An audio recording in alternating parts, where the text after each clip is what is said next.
cuts are affecting so many people in so many different ways that we all need to stand together and say, well, as united, we're not going to stand for these cuts. We're facing an onslaught on the welfare state at the moment from this government, and if we don't stand up now, our children are going to have such a worse standard of living. We have no choice but to fight back. If you don't fight back, there's no chance of winning.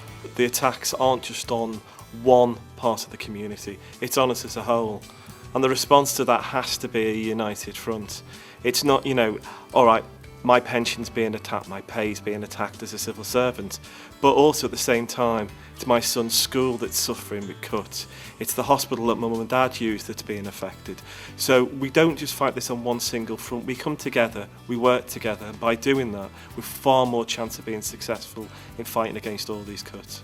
Cuts are coming at us from every angle. They're looking at closing offices, they're looking at reducing the amount of workers in the public sector, they're cutting our pensions, they're cutting our compensation scheme, and these are things we've fought really hard for in the past. One of the most common things that people say is, well, it doesn't really affect me. My job's, I think I'm fairly safe in my job, and I don't really want to rock the boat.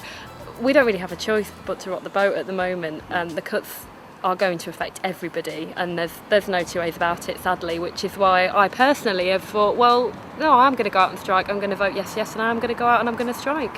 I was watching Made in Dagenham last night, because if those women in Dagenham, 187 of them, could manage to change the world the way they did, then I'm fairly certain that PCS, UCU, NUT, Unite, Unison, all the other unions, if they come out together, we can change this government's plans as well.